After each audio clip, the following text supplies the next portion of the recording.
सार्वजनिक परीक्षा अनुचित साधनों की रोकथाम विधेयक लोकसभा से पारित। सरकारी परीक्षाओं में पेपर लीक और नकल पर नकेल कसने के लिए है सरकार का बड़ा कदम।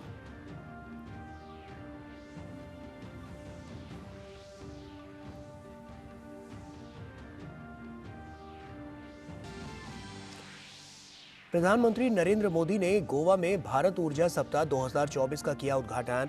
कहा, भारत दुनिया के लिए ऊर्जा जरूरतों की पूरा करने की दिशा में बढ़ा रहा है कदम।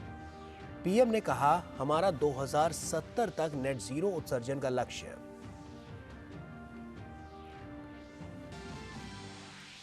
प्रधानमंत्री नरेंद्र मोदी ने गोवा को दी विकास की सौगात। विकसित भारत विकसित गोवा 2047 के तहत 1330 करोड़ रुपए से अधिक की परियोजनाओं का किया उद्घाटन और शिलान्यास।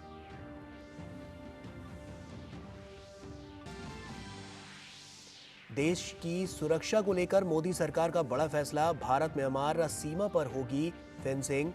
बेहतर निगरानी की सुविधा के लिए सीमा पर बनेगा एक गश्ती ट्रैक भी। गृह मंत्री अमित शाह ने सोशल मीडिया एक्स पर दी जानकारी।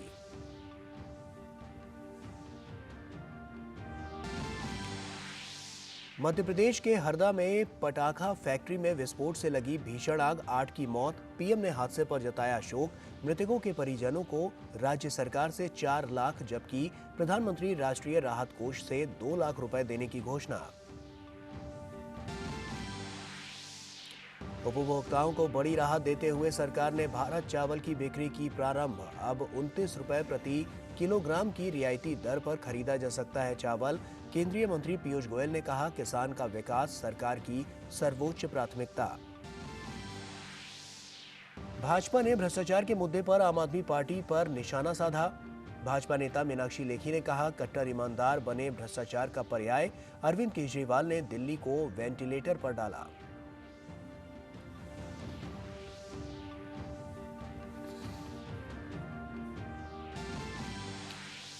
और खेल में अंडर 19 क्रिकेट विश्व कप के सेमीफाइनल में आज दक्षिण अफ्रीका ने भारत के सामने रखा 245 रनों का लक्ष्य।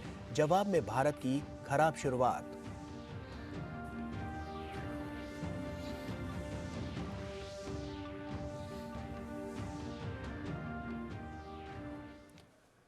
नमस्कार, आप देख रहे हैं डीडी न्यूज। आपके साथ मैं हूं गौरव श्रीवास्तव। प्रधानमंत्री नरेंद्र मोदी ने गोवा में एक सार्वजनिक कार्यक्रम में 1330 करोड़ रुपए से अधिक की परियोजनाओं का उद्घाटन और शिलान्यास किया। उन्होंने गोवा के राष्ट्रीय प्रौद्योगिकी संस्थान के स्थायी परिसर का उद्घाटन किया। उन्होंने राष्ट्रीय जल क्रीड़ा संस्थान के नए परिसर का लोकार्पण किया।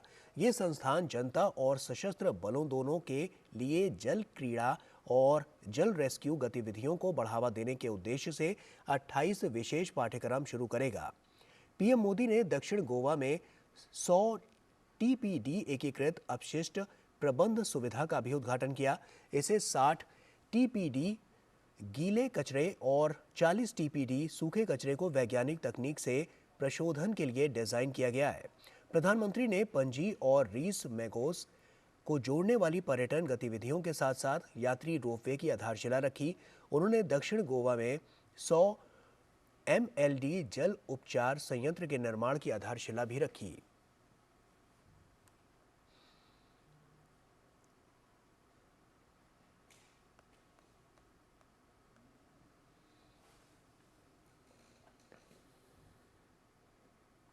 और प्रधानमंत्री ने रोजगार मेले के तहत विभिन्न सरकारी विभागों में नवनियुक्त 1930 लोगों को नियुक्ति पत्र दिए। उन्होंने विभिन्न कल्याणकारी योजनाओं के लाभार्थियों को स्वीकृति पत्र भी सौंपे।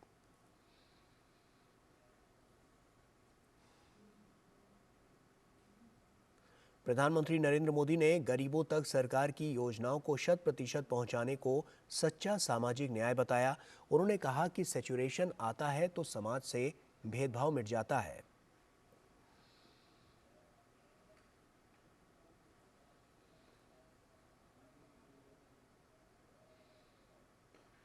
गोवा के विकास के लिए 1300 करोड़ रुपए की योजनाओं का लोकार्पण और शिलान्यास हुआ है।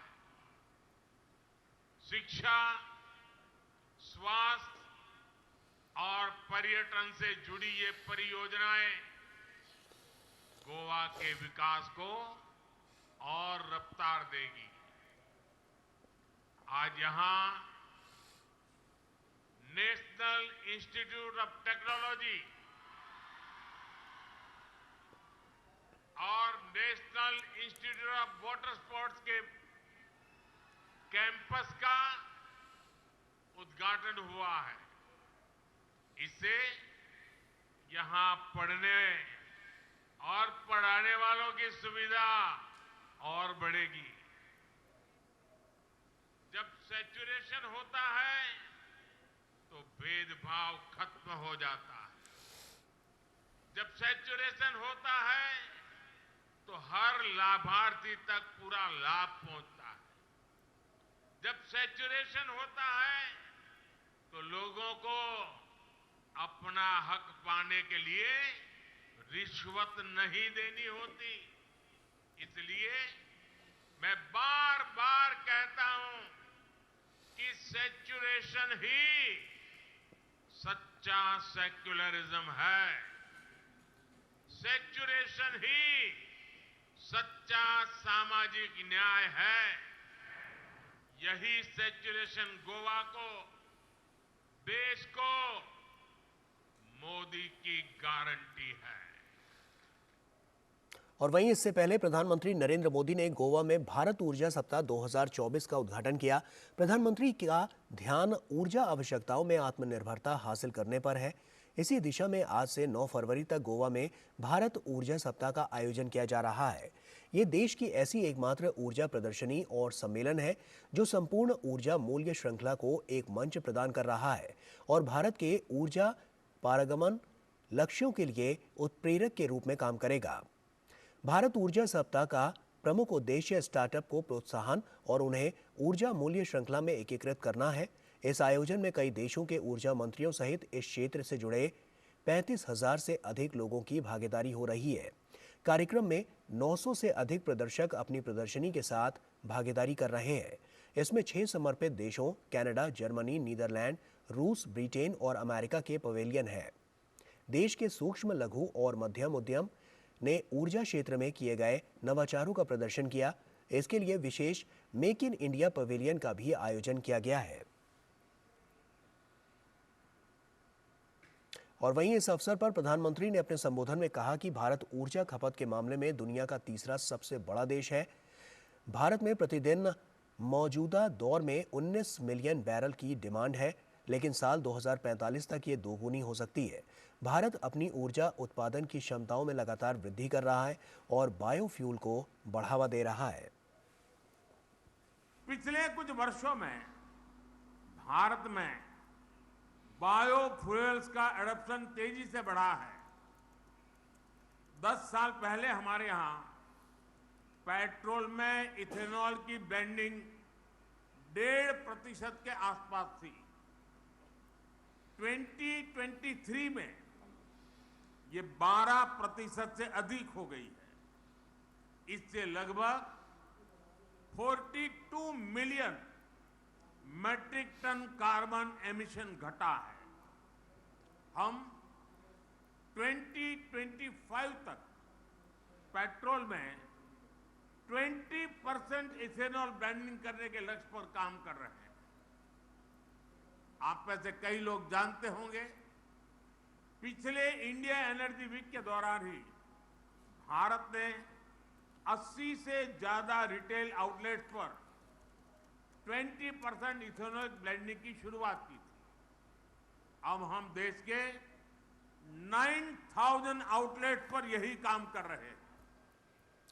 और प्रधानमंत्री ने सरकार के सुधारों के कारण घरेलू गैस के बढ़ते उत्पादन का उल्लेख करते हुए बताया कि देश के प्राथमिक ऊर्जा संसाधनों में गैस का प्रतिशत 6 से 15% तक ले जाने के लिए प्रयासरत है। उन्होंने बताया कि अगले 5 से 6 वर्षों में इस क्षेत्र में करीब 67 अरब डॉलर का निवेश आएगा। हमारी सरकार ने जो रिफॉर्म्स किए हैं उससे भारत में घरेलू गैस का उत्पादन तेजी से बढ़ रहा है। हम प्राइमरी एनर्जी मिक्स में नेचुरल गैस को 6% से बढ़ाकर 15% तक करने के लिए प्रयास कर रहे हैं।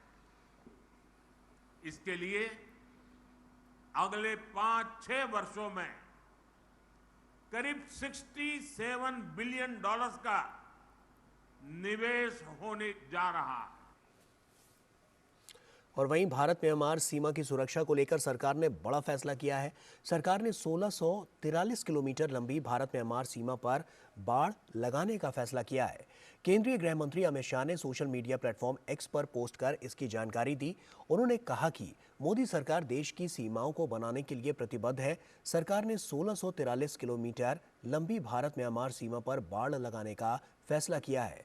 बेहतर निगरानी की सुविधा के लिए सीमा पर एक गश्ती ट्रैक भी बनाया जाएगा। सीमा की कुल लंबाई में से मणिपुर के मोरहे में 10 किलोमीटर की दूरी पर पहले ही बाड़ लगाई जा चुकी है। इसके अलावा हाइब्रिड सर्विलांस सिस्टम के माध्यम से बाड़ लगाने की 2 पायलट परियोजनाएं भी चलाई जा रही हैं। अरुणाचल प्रदेश और मणिपुर में प्रत्येक 1 किलोमीटर की दूरी पर बाड़ लगाई जाएगी। इसके अतिरिक्त मणिपुर में लगभग 20 किलोमीटर तक बाड़ लगाने के काम को भी मंजूरी दे दी गई है और काम जल्द ही शुरू हो जाएगा।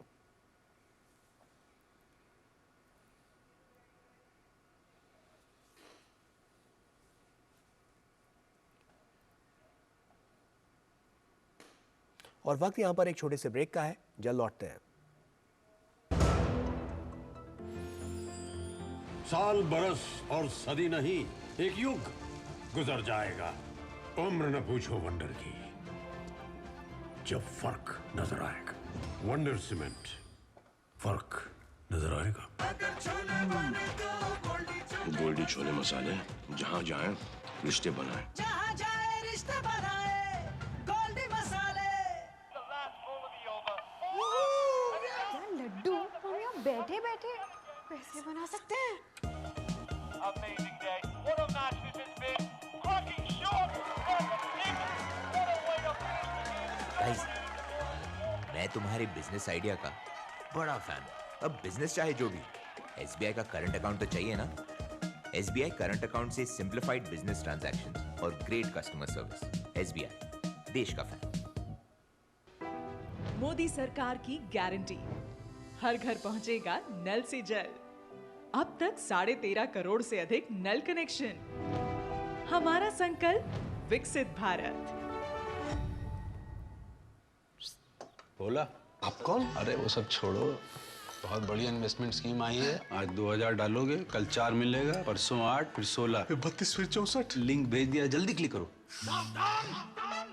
यूपीआई कहता है इन फर्जी इन्वेस्टमेंट वाले स्कीमों में ना फंसो, अपने पैसे का ध्यान खुद रखो। क्या समझे? क्या समझेंगे, आप ही समझा लीजिए, हम क्या समझेंगे। आप भी ये जानकारी शेयर करें और अपने आसपास के भोले को बचाएं। साल बरस और सदी नहीं, एक युग गुजर जाएगा। उम्र न पूछो वंडर की, जब फर्क नजर आएगा। वंडर सीमेंट, फर्क नजर आएगा। ब्रेक के बाद एक बार फिर से आप सभी का स्वागत है।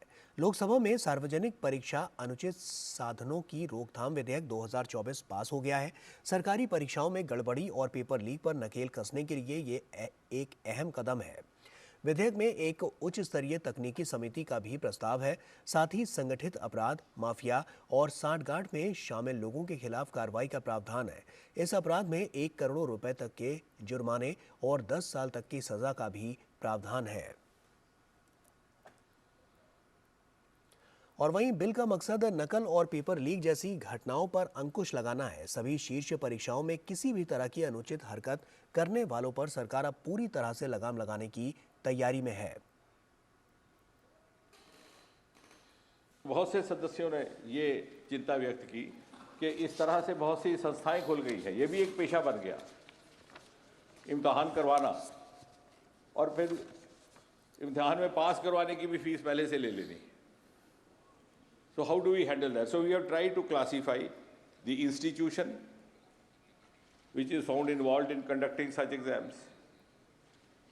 And in case of public servants, of course, if it is happening by default or in good faith, the person will not be culpable.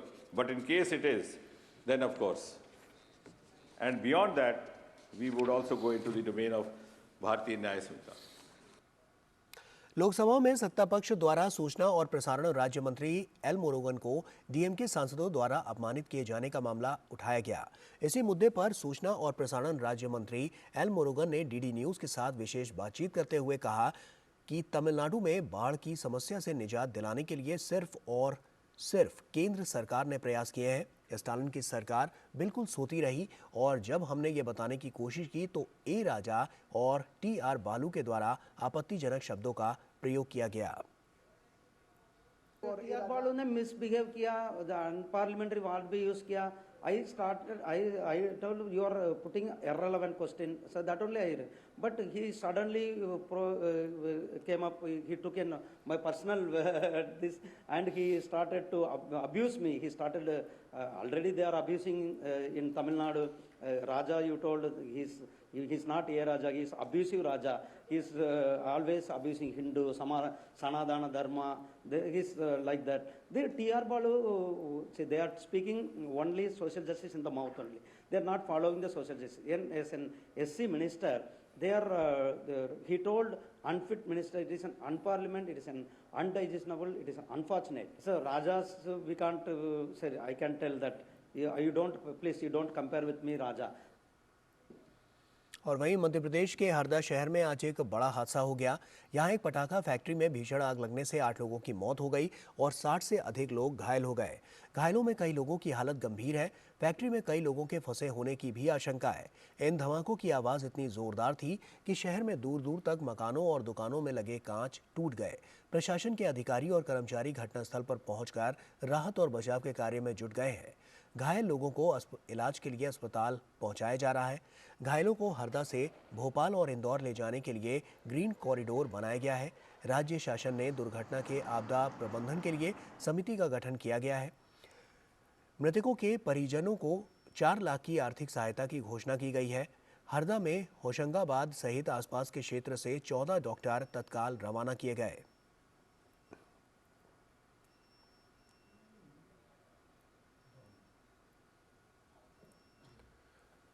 और मध्य प्रदेश के मुख्यमंत्री डॉक्टर मोहन यादव ने ऑनलाइन बैठक बुलाई और हादसे की विस्तार पूर्वक जानकारी ली। सीएम ने कलेक्टर हरदा और कमिश्नर भोपाल से घायलों के उपचार की जानकारी प्राप्त की। बता दें कि कमिश्नर भोपाल इस समय हरदा में ही है।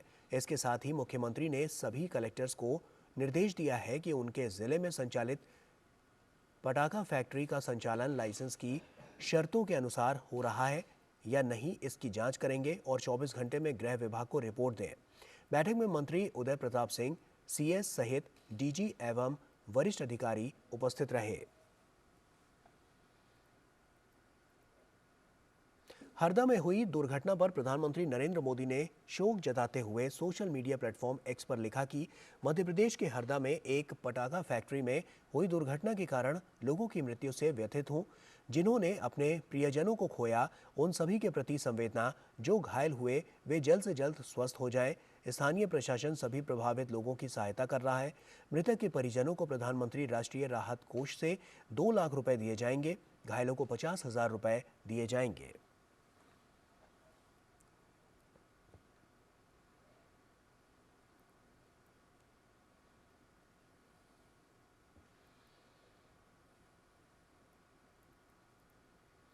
भारत ब्रांड के चावल की घरेलू और वैश्विक बाजारों में चावल की बढ़ती कीमतों के मद्देनजर यहां पर सरकार ने भारत ब्रांड के तहत खुले बाजार में चावल की बिक्री की योजना का शुभारंभ किया। आम नागरिकों को नेफेड, एनसीसीएफ और केंद्रीय भंडार की सभी दुकानों के साथ साथ ऑनलाइन प्लेटफॉर्म्स पर भारत ब्रांड का चावल 29 रुपए प्रति किलो की दर से उपलब्ध रहेगा।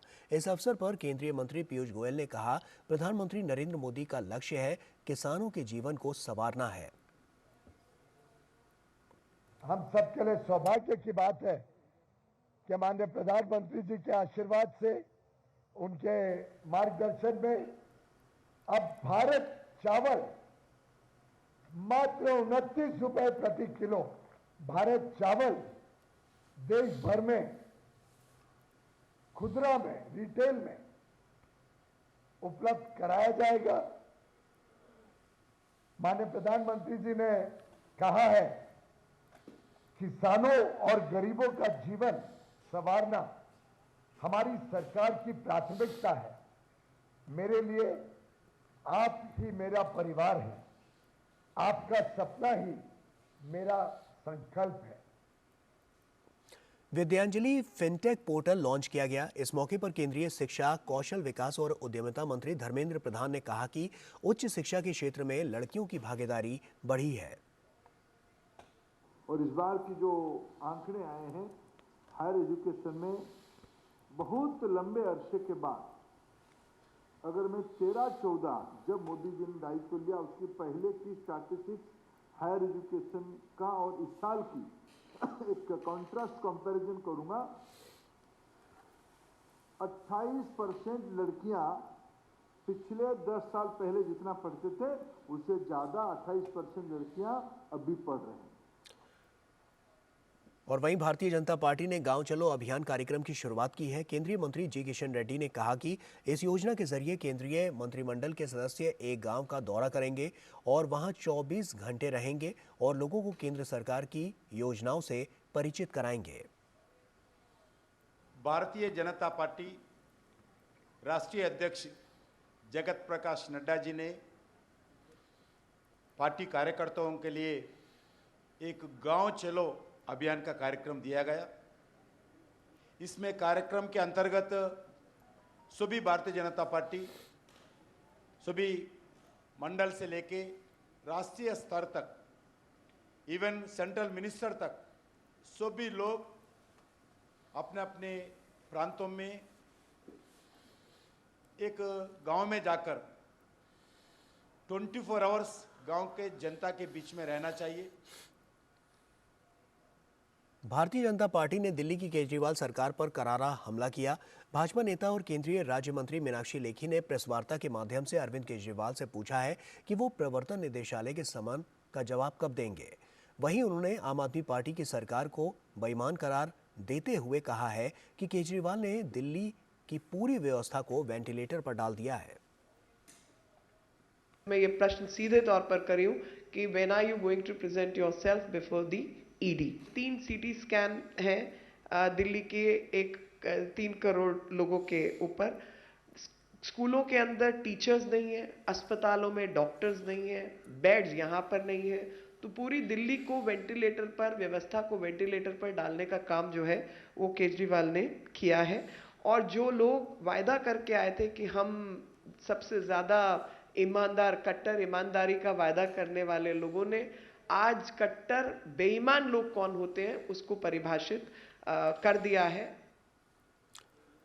और वहीं अमृतसर में पिछले 3 महीने से वेतन न मिलने से परेशान आम आदमी पार्टी के मोहल्ला क्लिनिक के कर्मचारियों ने पंजाब सरकार के खिलाफ विरोध प्रदर्शन किया। कर्मचारियों का कहना है कि पहले तो पंजाब सरकार ने कई दावे किए कि बेरोजगारों को नौकरी दी जाएगी, लेकिन हमें पिछले 4 माह से वेतन नहीं मिल रहा है, जिससे घर चलाना बहुत मुश्किल हो गया है। पंजाब सरकार कर्मचारियों को उनका वाजिब हक नहीं दे रही है। मैं आम आदमी क्लिनिक रहिया उत्थे जॉब करदा वां, हैल्पर कम स्वीपर दी। तो सर साडी नवंबर दिसंबर जनवरी 3 महीने हो गए आ, सैलरी नहीं आई। तो सैलरी भी कुछ ज़्यादा नहीं है, घर दे परेशान हो रहे हैं। 3-3 4-4 महीने सैलरी ना होगी तो इस तरह किस तरह चलेगा। साडी 3 महीनों ਤੋਂ सैलरी नहीं आ रही, सानू गुमराह किया जा रहा है। कभी इधर धक्के खा, किसी ए दफ्तर के धक्के खा, कभी वो दफ्तर के धक्के खा, कभी चंडीगढ़ धक्के खा, असी NHM तक धक्के खा के। यही है कि सानू हैल्परा दी नहीं सुनवाई हो रही जी। हुण देखो डेली नीड्स ਲਈ ਸਾਨੂੰ ਚਾਹੀਦੀ ਹੁੰਦੀ, ਹੁਣ ਸਰਵਾਈਵ कभी किसी बार कभी डॉक्टर तो फड़ के किन्ने के पैसे गिरना सबको लाइए। बस यही साडा कहना है कि सानू एक कोई टाइम दसो, कोई एक दसो कि कदों साडी सैलरी दा, बस सानू यही चाहिए। बट वो भी नहीं दसदे वा जे आपां हर दफ्तर में धक्के खादे। और उत्तराखंड के लिए आज का दिन बेहद खास रहा। उत्तराखंड के मुख्यमंत्री पुष्कर सिंह धामी ने राज्य विधानसभा में समान नागरिक संहिता विधेयक 2024 पेश किया। मुख्यमंत्री पुष्कर सिंह धामी भारत के संविधान की एक कॉपी के साथ सदन में पहुंचे थे। सदन में पहुंचने के बाद सीएम ने समान नागरिक संहिता विधेयक 2024 पेश किया। मुख्यमंत्री धामी ने बिल पेश करने से पहले कहा कि इस बिल में सभी धर्मों और सभी वर्गों का ध्यान रखा गया है।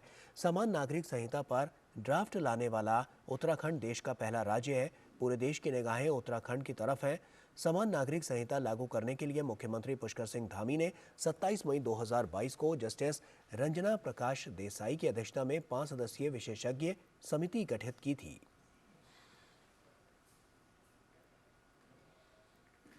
अंडर 19 क्रिकेट विश्व कप के सेमीफाइनल में दक्षिण अफ्रीका ने भारत के सामने 245 रनों का लक्ष्य रखा। जवाब में भारत ने 4 विकेट पर 96 रन बनाए। भारत की शुरुआत खराब रही। आदर्श सिंह 0 पर आउट हुए। शानदार फॉर्म में चल रहे मुशीर खान 4 रन बनाकर पवेलियन लौटे। इससे पहले भारत ने टॉस जीतकर पहले गेंदबाजी का फैसला किया। और इसी के साथ फिलहाल इतना ही। दीजिए इजाजत। नमस्कार।